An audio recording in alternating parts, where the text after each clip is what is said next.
Well, it's like if I walked past a murderer in the street and no one's looking at me because I wasn't there. It doesn't seem like I have any connection to it. But then I'm like, I didn't do it. I didn't do it. I didn't do it. Well, Mhm. somebody's going to point at him. Why is he saying this? There is absolutely no limit to what Israel is capable of doing. There's this understanding that Israel can do anything and the US can always deal with the mess, and there is no accountability whatsoever. Where these people started, where their funding came from, and then this sudden shift.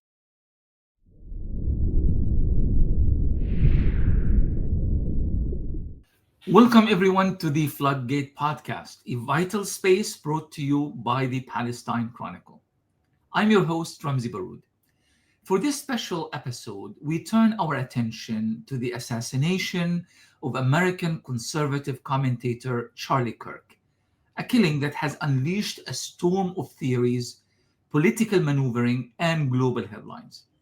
Beyond the immediate shock and the weaponization of his death by the US and Israeli leaders, there remains a central question. Was Kirk still a staunch ally of Israel? Or was he beginning to question Zionist influence over US politics? To unpack these complexities, we are joined by journalist and investigative reporter Robert Inlakesh, who has written about Kirk's ties to pro Israeli networks, the backlash he faced after platforming critics of Israel, and the disinformation now surrounding his murder. An article Robert wrote for the Palestine Chronicle on September 16th has gone absolutely viral. This is why we are talking to Robert with the hope of understanding more about this issue. But before we delve into our conversation, please take a few seconds to subscribe to our channel and share our content. Thank you. Robert, first, welcome to the show. Thanks for having me. Your article in the Palestine Chronicle highlights the pivotal role of American right-wing political activist David Horowitz and his pro-Israel Zionist donor network in shaping Charlie Kirk's rise and Turning Point USA's trajectory. How do you see these early ties influencing Kirk's lifelong posture towards Israel, and why do you think it is important to revisit them now after his assassination? Well, it's very important to know that Charlie Kirk is really the product of the David Horowitz Freedom Center and the interconnected web of donors and think tanks, influence groups, which operated within this web, which, of course, at the center of it was David Horowitz. And David Horowitz himself, as you probably know, Ramzy, in the early 2000s, during the so-called war on terror, was using these very same arguments that you'll hear the likes of Charlie Kirk, Ben Shapiro, everyone at the Daily Wire, which, of course, David Horowitz was instrumental in the rise of Ben Shapiro as well. He also is the person that really found and helped make Candace Owens into a big personality. And she admits as such as well. And you can go and read in the article, I quoted her directly. And she, of course, split away and had this fight with David Horowitz, who died earlier this year. And when he passed away, Charlie Kirk himself said that Turning Point USA, all those original donors, about 90% of them came for the connections that David Horowitz provided. And understanding this network surrounding the David Horowitz Freedom Center is integral to understanding this right-wing atmosphere, this right-wing network that we see today. All of the most prominent figures you could think of have all in some way been funded by, helped by, speeches, they've given speeches for tens of thousands of dollars, like Pete Hegseth, for instance, who's now the Secretary of Defense, has been paid a number of times at events hosted and set up by the David Horowitz Freedom Center. And if you go for his tax returns, you can see that he's been paid handsomely by them. Mm-hmm. So all of these people in the Trump administration, these MAGA activists, were part of this network. And understanding that and the foundations and their arguments, which was against the left more broadly, but against what they call Islamo-fascists and the Muslim invaders and all of these narratives, which of course Charlie Kirk carried himself. These narratives and this rhetoric was really at least started, and the initial push came from David Horowitz and these Zionist donors.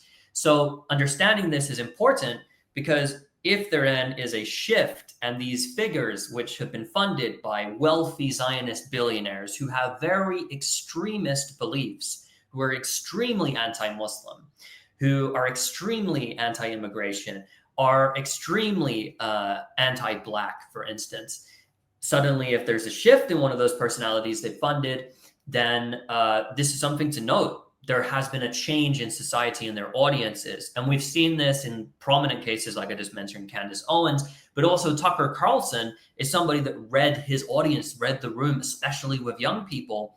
And then if we look at Charlie Kirk, although Charlie Kirk never came out and stood against Israel, that would be a mischaracterization. We do know from people close to him, whether that be Dave Smith, who's had these conversations at least with him about the topic, Tucker Carlson, Candace Owens, who was very close with him, all testified to a sort of evolution of a sense in his views. Not to say that he was going to oppose Israel, but that he was starting to criticize. And we see this in his actions, people he platformed, focus groups, everything that he was saying.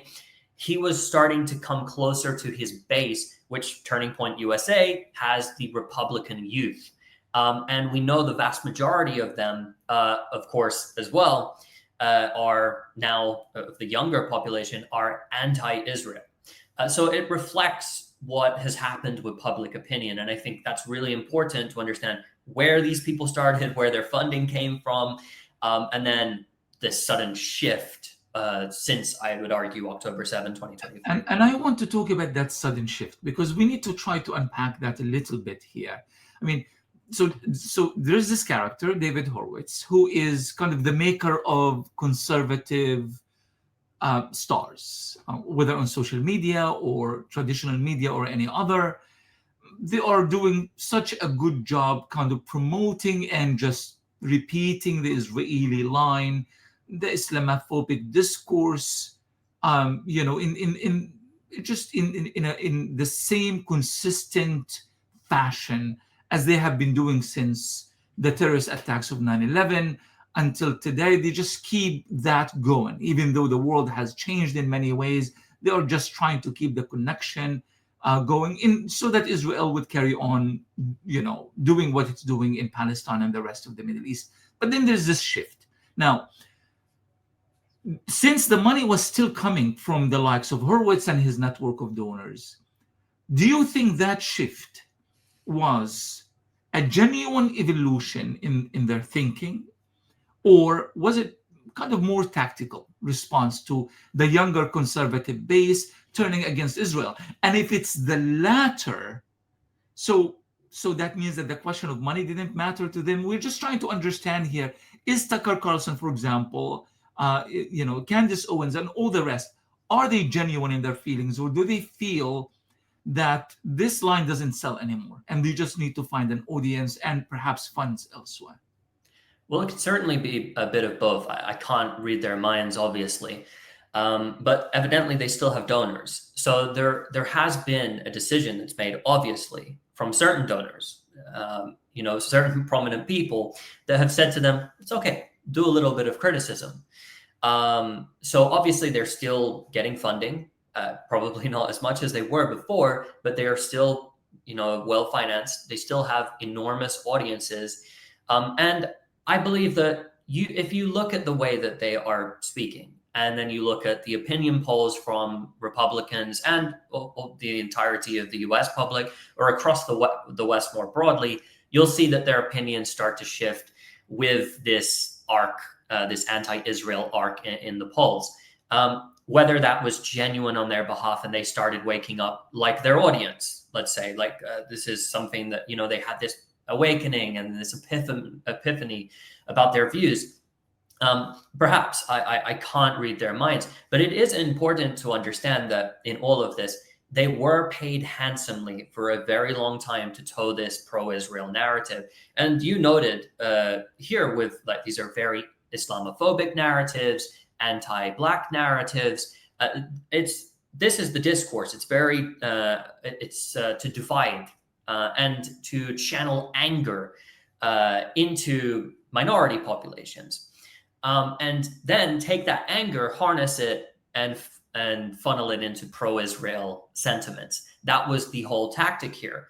And perhaps there are some donors who don't care so much about that anger being channeled towards, supporting Israel anymore. I don't know. I cannot speak on behalf of a Candace Owens, a Tucker Carlson, or even Charlie Kirk and what they were thinking. I simply don't know. And it would have to be down to people that knew them. And this is where we get into, for instance, the Gray Zone article, which was published in terms of what, these people could possibly be feeling behind the scenes. Max Blumenthal obviously published his sort of groundbreaking piece where he had sources claiming that Charlie Kirk was essentially scared of the Zionist donors and that he was trying to fight back and push back in some way. And he was undergoing a kind of evolution. And the Israeli donors themselves had this intervention with him, and that, according to their sources, is what happened. So that would indicate that he was undergoing a shift. And again, I can't say with any certainty whether that was a genuine shift and an ideological one, like somebody like a Candace Owens is arguing. She knew him personally. Or whether this is something where he's following his audience and he knows that he needs to continue down a certain path in order to keep that audience. Now, Robert, we know that Israel, we have seen what Israel is doing in the Middle East, assassination of civilian governments, political leaders. There is absolutely no limit to what Israel is capable of doing. And, kind of going back to the original kind of understanding between the Americans and the Israelis, I think that was, if I remember correctly, that might have been Donald Rumsfeld that made a statement about Israel. I think it was Donald Rumsfeld that says, regarding Iran, he said, we can always have Israel bomb Iran, and the US can always deal with the mess. Something to that effect. There's this understanding that Israel can do anything and the US can always deal with the mess, and there is no accountability whatsoever. But from understanding this trajectory of how far Netanyahu can go, and considering that the changes in views is not just with Kirk, we still don't know conclusively if Kirk has indeed achieved any kind of ideological shift or not. But do you think, and we are not trying to peddle conspiracy theories here, just pure political analysis, if Israel has indeed killed Kirk, why would they do that? Why would he be such an important character to eliminate at this point? Well, like you said, I had to preface it with saying there's absolutely no evidence for it.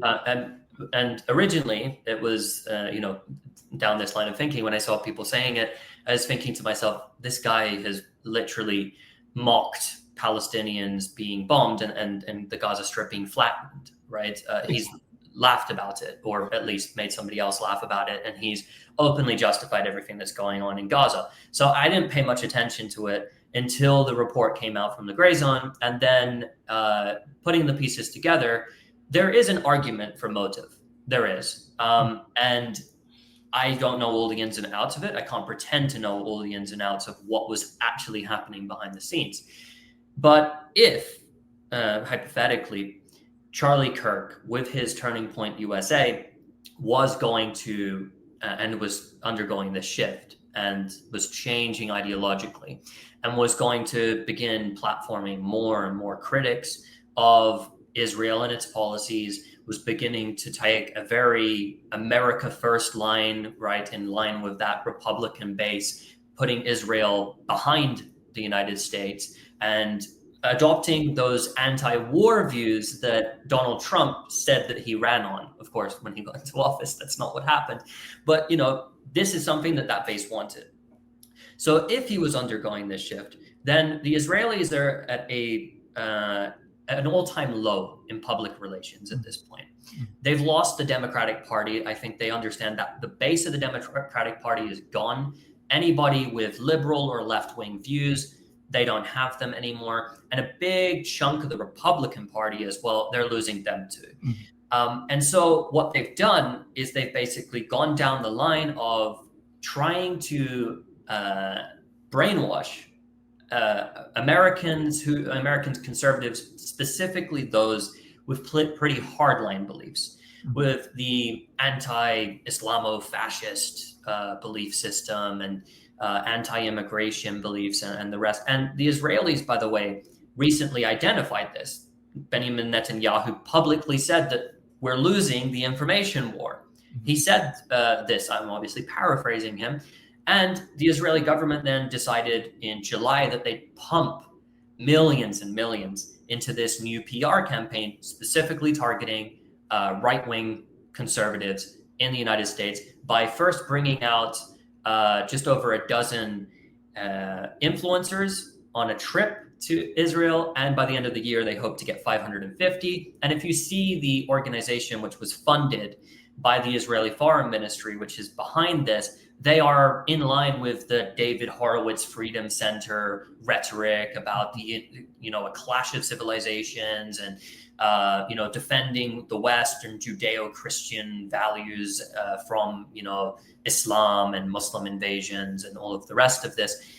They're in line with that. So they're specifically targeting the people that Charlie Kirk has control over, or perhaps not control, but influence over throughout his many chapters of Turning Point USA, which is perhaps the most influential conservative movement amongst the youth in the United States. So again, if perhaps Kirk was turning on them, they founded Kirk.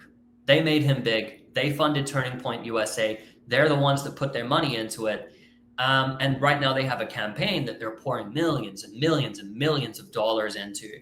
And they're working very hard to try and capture the exact people that Charlie Kirk has major influence over. If he was going to pivot against them, then this would collapse their whole propaganda strategy, and they would lose at least the youth of the Republican Party and the conservative movement in the United States.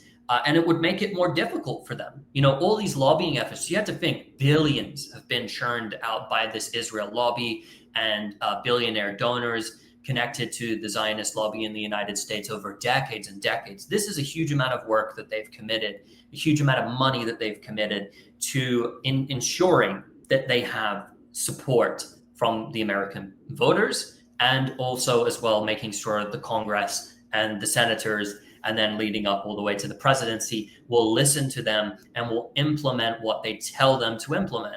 That's the cold hard facts. So if they're going to lose the Republicans too, this is a big problem for Israel, which is where the motive would come in to take somebody out like this. Again, there is no evidence of it. I can't sit here and say there's any evidence, but there is motive.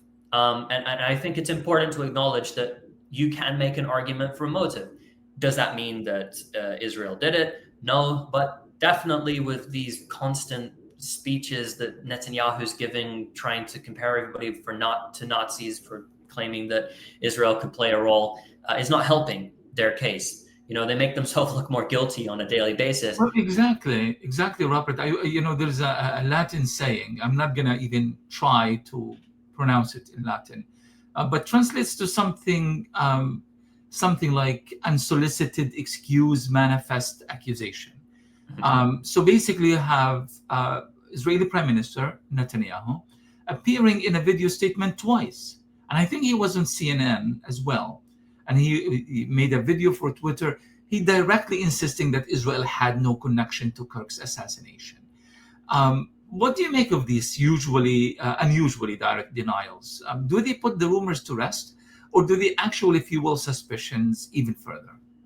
Well, it's like if I walked past a murderer in the street and no one's looking at me because I wasn't there. It doesn't seem like I have any connection to it. But then I'm like, I didn't do it. Well, somebody's going to point at him. Why is he saying this?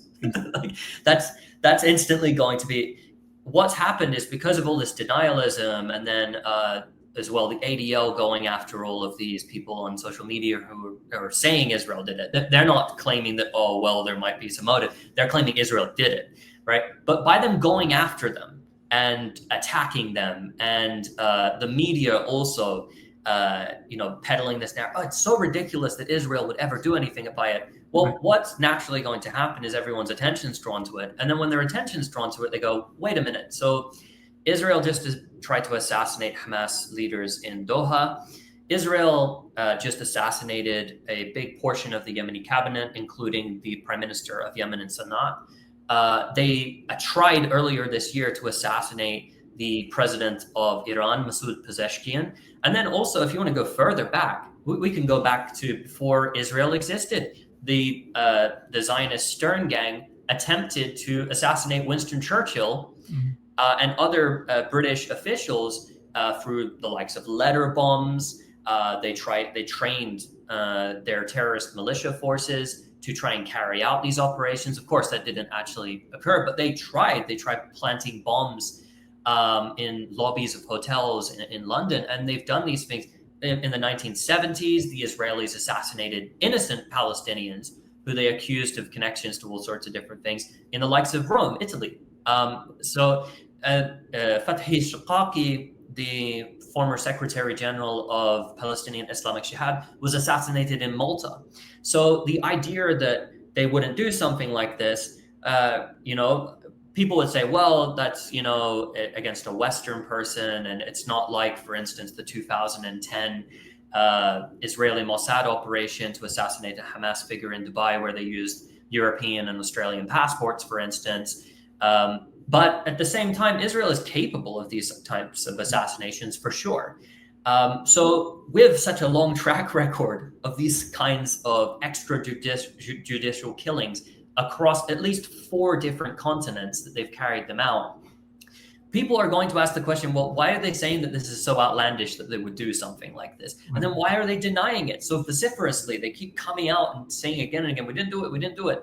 And it raises suspicions. And again, there is no evidence to support the theory that Charlie Kirk was killed by Israel. There's just no evidence. There's a motive that you can argue, but there's no evidence to support it. But given Israel's past and what Israel continues to do up until today, it makes it seem plausible for people.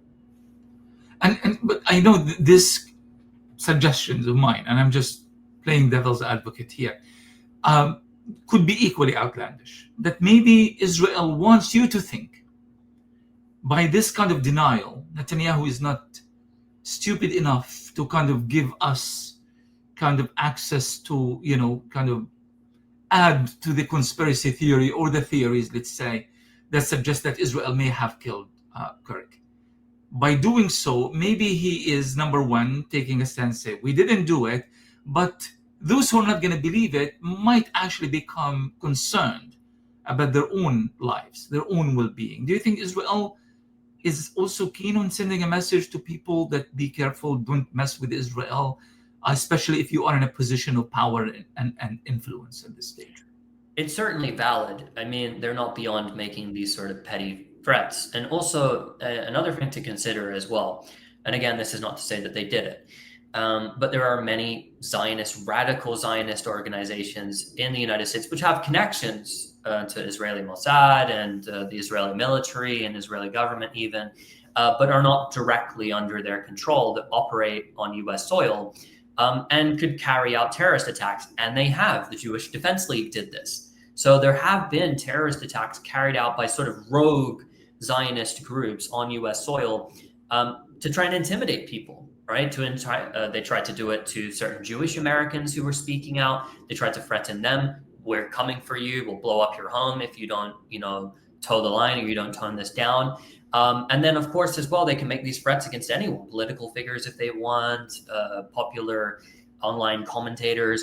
Now, Israel is not beyond that. And we've seen, look at what they do in the Gaza Strip.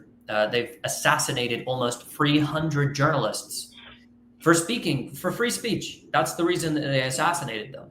And that, again, this assassination campaign and what they've done all over the world, and also the influence, the network that they have throughout the world, through all of these different security firms that they have, through certain militias and biker gangs which they have. It's not implausible to say that Israel would threaten people or would indirectly get that message sent out to people. But again, trying to read into this, it's very difficult to draw a conclusion. But I think it has to be said, because what happens is when this goes into corporate media, they go, this is ridiculous. Israel could never do anything like this.